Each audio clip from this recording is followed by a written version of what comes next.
الحمد للہ وحدہ والصلاة والسلام علی من لا نبی بعدہ۔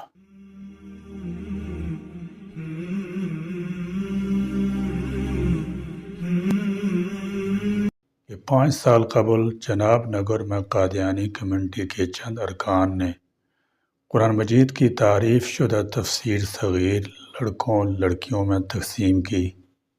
3 سال کی کوششوں کے بعد دسمبر 2022 میں اس حرکت کے مرتکبین کے خلاف قانون کی 3 شقوں کی خلاف ورزی پر مقدمہ درج ہوا۔ ان میں ایک شق پنجاب قرآن پرنٹنگ اینڈ ریکارڈنگ ایکٹ 2010 ہے، جس کے مطابق اگر قرآن مجید کے کسی نسخے میں کسی غیر مسلم کی جانب سے کسی آیت کا ترجمہ، تفسیر یا تبصرہ مسلمانوں کے عقائد کے برعکس کیا گیا ہو تو اسے 3 سال تک قید کی سزا دی جا سکتی ہے۔ اس کے علاوہ مقدمے میں 295 بی اور 295 سی بھی لگائی گئی۔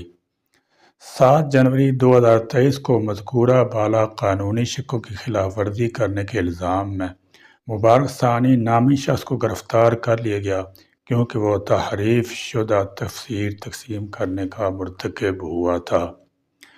مبارک ثانی کی گرفتاری کے خلاف اپیل کی گئی، جو پہلے ایڈیشنل جج اور پھر لاہور ہائی کورٹ نے بھی مسترد کر دی۔ جب اس کی اپیل سپریم کورٹ میں دائر کی گئی تو ٹیکنیکل موشگافیوں کی وجہ سے جسٹس قائد فائز عیسیٰ کی سربراہی میں قائم 3 رکنی بینچ نے 6 فروری کو ملزم کی ضمانت منظور کر لی۔ مسلمانوں کے تمام مکاتب فکر نے سپریم کورٹ کے اس فیصلے کو ہدف تنقید بنایا۔ پنجاب حکومت نے سپریم کورٹ کے فیصلے کے خلاف نظر ثانی کی درخواست دائر کی، جو سپریم کورٹ نے منظور کر لی، مگر سپریم کورٹ نے فیصلے کو برقرار رکھتے ہوئے کہا کہ 2019 میں ہونے والے واقعے پر ان دفعات کا اطلاق نہیں ہو سکتا۔ جب معاملے کی حساسیت میں شدید اضافہ ہوا اور مذہبی طبقات مشتعل ہوئے تو یہ معاملہ قومی اسمبلی میں زیر بحث آیا اور قائمہ کمیٹی برائے قانون و انصاف تک پہنچا۔ کمیٹی کے اجلاس میں حکومت اور حزب اختلاف نے متفقہ فیصلہ کیا کہ اس مقدمے کی قانونی پہلوؤں اور علماء کرام اور اسلامی نظریاتی کونسل کی سفارشات کے حوالے سے سپریم کورٹ میں اضافی نظر ثانی کی درخواست دائر کی جائے۔ چنانچہ 17 اگست کو یہ درخواست دائر کی گئی اور 22 اگست کو چیف جسٹس پر مشتمل 3 رکنی بینچ نے سماعت کی اور تمام مکاتب فکر کے جید علماء کی آراء سنی گئی۔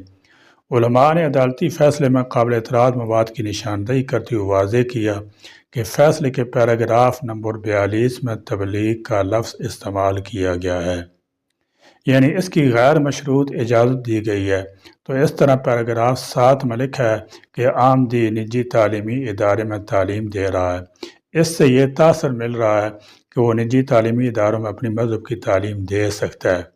عدالت عظمیٰ نے مبارک ثانی فیصلے سے متعلق وفاقی حکومت درخواست منظور کرتے ہوئے فیصلے کے متنازع پیراگراف نمبر 7، 42 اور 49 سی حذف کر دیے،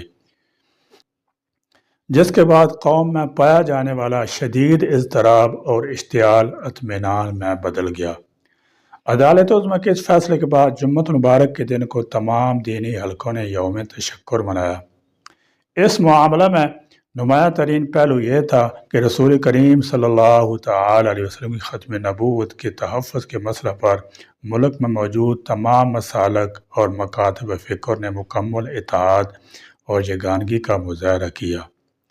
عدالت عظمیٰ میں اس معاملہ کی سماعت کے موقع پر جمعیت علماء اسلام کے سربراہ مولانا فضل الرحمان، ڈاکٹر فرید احمد پراچا، ڈاکٹر عطا الرحمان، حافظ احسان کھوکھر ایڈوکیٹ، ابو الخیر محمد زبیر، مفتی شیر محمد لطیف کھوسا ایڈوکیٹ، احمد رضا اور دیگر علماء، دانشور اور ماہرین قانون اس نازک مسئلہ پر عدالت کی معاونت کے لیے موجود تھے، جبکہ شیخ الاسلام مفتی محمد تقی عثمانی نے ترکی سے ویڈیو لنک پر عدالت میں دلائل دیے۔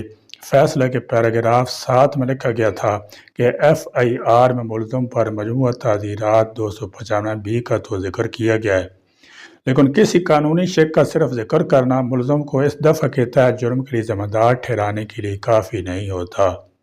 پیراگراف 42 میں لکھا تھا کہ آئینی و قانونی دفعات اور عدالتی نظائر کی اس تفصیل سے ثابت ہوا کہ قادیانیوں کے دونوں گروہوں کو غیر مسلم قرار دینے کے بعد انہیں آئین اور قانون کے مطابق اپنے مذہب پر عمل پیرا ہونے اور اس کے اظہار اور اس کی تبلیغ کا حق اس شرط کے ساتھ حاصل ہے کہ وہ عوامی سطح پر مسلمانوں کی دینی اصطلاحات استعمال نہیں کریں گے، نہ ہی عوامی سطح پر خود کو مسلمانوں کے طور پر پیش کریں گے۔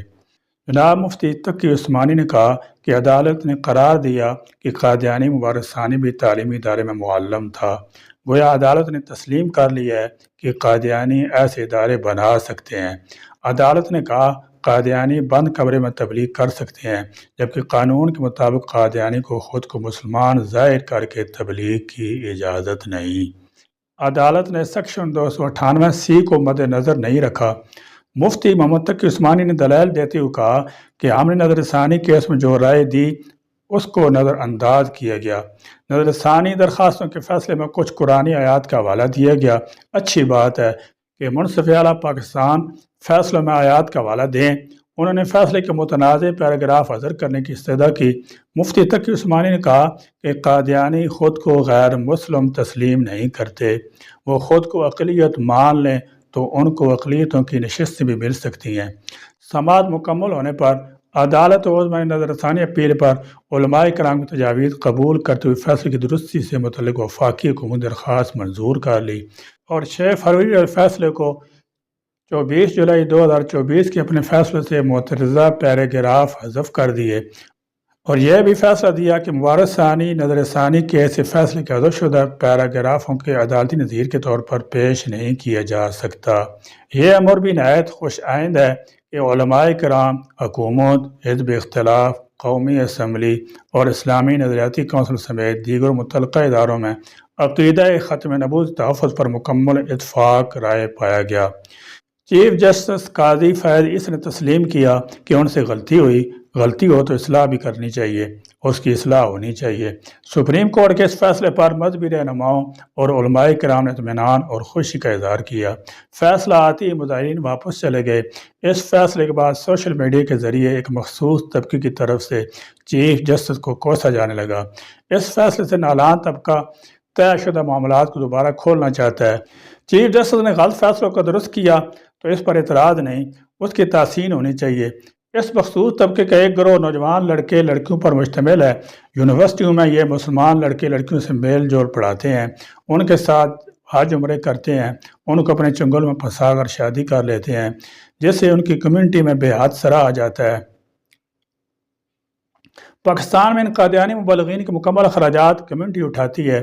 جناب نگر میں ٹریننگ کے بعد ان کی پوسٹنگ اندرون اور بیرون ملک ہوتی رہتی ہے۔ یہ تمام معاملات مشاہدات پر مبنی ہیں، اس میں قطعاً مبالغہ آرائی نہیں ہے۔ علاوہ اس کے اکثر سادہ لو مسلمانوں کو یہ لوگ خانہ کعبہ میں حج عمرے کے دوران ملتے ہیں، تعلقات استوار کر کے رشتہ داریاں قائم کر لیتے ہیں اور ان کو یقین ہی نہیں آتا کہ ان کے بچوں کی شادیاں مرزائیوں میں ہو چکی ہیں۔ در حقیقت قادیانی کا فروغ ملک کے نظریاتی تشخص کی پامالی ہے۔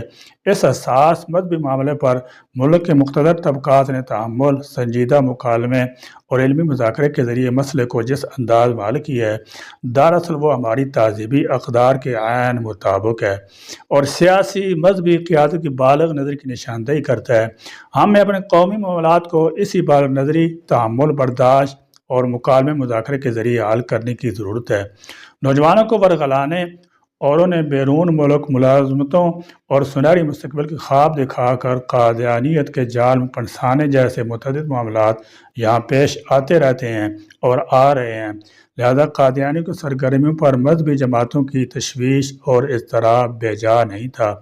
ان حالات میں اگر سپریم کورٹ کے کسی فیصلے سے قادیانی کو ان کے باطل مذہب اور سیاسی سرگرمیوں کی چھوٹ بھی میسر آ جاتی تو ملک میں انتشار پھیلنا لازمی تھا اور اس کے نتائج مذہبی جماعتوں کی کسی بھی ملک گیر تاریخ کی صورت میں نکل سکتے تھے اور ملک ایک نئے مسئلے سے دوچار ہو سکتا تھا۔ وفاق اور پنجاب حکومت کی تحسین اور ستائش کرنی چاہیے کہ ایک مسئلے کی حساسیت کا بر وقت ادراک کر لیا گیا اور اس سلسلے میں علماء کرام کے ساتھ مشاورت کی اہمیت کو محسوس کیا گیا۔ اس موقع پر چیف جسٹس اور ان کے رفقا ججوں کو بھی خراج تحسین پیش کیا جانا چاہیے کہ انہوں نے شخصی انا کو نظر انداز کرتے ہوئے اہل علم کے ساتھ مشاورت کو ترجیح دی، جس کی وجہ سے ملک میں باہمی اتفاق کی عمدہ مثال سامنے آئی۔ ان روایات کو معاشرے میں قائم رکھنے کی ضرورت ہے۔ قاضی فیض عیسیٰ صاحب نے درست کہا، قادیانیوں کو آئین اور قانون کے مطابق حقوق صرف دو صورتوں میں ملیں گے، یا تو وہ خود کو غیر مسلم تصور کر لیں یا پھر ختم نبوت کو مان لیں۔ بہرکیف مقام شکر ہے کہ سپریم کورٹ آف پاکستان نے مسلمانان پاکستان کے اجتماعی موقف کو سنا اور اپنے سابقہ فیصلے کے متنازع حصے حذف کر کے حقیقت پسندی کا ثبوت دیا۔ اللہ تعالیٰ ملک پاکستان کی حفاظت فرمائے، آمین۔ وآخر دعوانا الحمدللہ رب العالمین۔